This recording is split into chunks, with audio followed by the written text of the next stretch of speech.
আসসালামু আলাইকুম এভরিওয়ান, আশা করি সবাই ভালো আছেন। তো আজকে রান্না করব হচ্ছে বাটা মাছ, ছোট সাইজের বাটা মাছ রান্না করব। প্রথমে হচ্ছে মাছটা জাল দিয়ে দিব।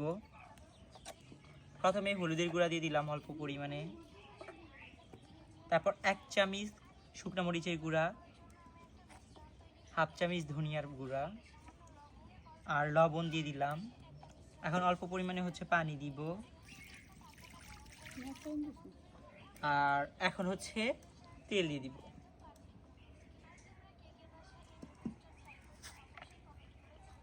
নাড়াচাড়া করে দিতেছি।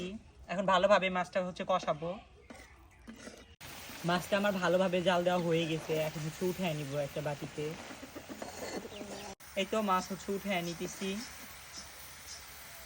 কড়াইয়ে তেল দিয়ে দিলাম পরিমাণ মতো। এখানে হচ্ছে পেঁয়াজ কুচি দিলাম, কাঁচামরিচ কুচি, বাটা কষা দিয়ে দিব। প্রথমে হচ্ছে আদা বাটা দিলাম, একটু জিরা বাটা দিলাম, একটু রসুন বাটা দিলাম। প্রথমে হচ্ছে ধনিয়ার গুঁড়া দিয়ে দিলাম, 1 চামচ মরিচের গুঁড়া, হাফ চামচ হলুদের গুঁড়া। এখন অল্প পরিমাণে পানি দিয়ে দিব মশলাটা।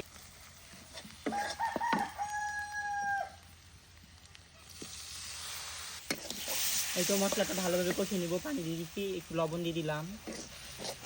মশলাটা আমার ভালোভাবে কষানো হয়ে গেছে। এখন আমি হচ্ছে কেটে রাখা আলু দিয়ে দিলাম। আলুটা ভালোভাবে কষাবো। এখানে আমি ফুলকপির ডাঁটা আগে থেকে সিদ্ধ করে নিয়েছি, কারণ ফুলকপির ডাঁটা সহজে সিদ্ধ হয় না।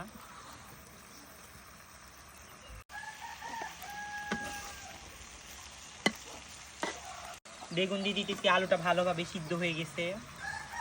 এখন বেগুনটা ভালোভাবে কষাবো।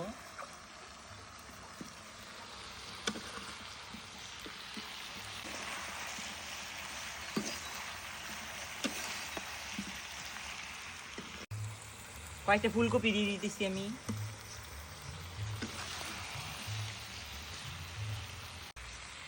এখন ঝোল দিয়ে দিলাম। মশলাটা ভালোভাবে কষে গিয়েছে, তরকারিটা ভালোভাবে সিদ্ধ হয়ে গেছে। আরেকটু ঝোল দিব। আরেকটু ঝোল দিলে আমার ভাঙা কড়াই দিয়ে পড়ে যাবে। এখন আমি হচ্ছে শৈলা পাতা দিয়ে দিব।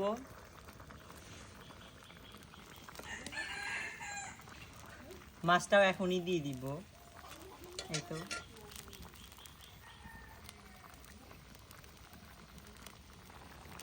এই তো সবগুলা মাছ দিয়ে দিলাম। একটু ঝোল ছিল, ঝোলটাও দিয়ে দিলাম। আমার রান্নাটা প্রায় শেষের দিকে। একটু পর হচ্ছে নামিয়ে নিব। এই যে তরকারি কালারটা।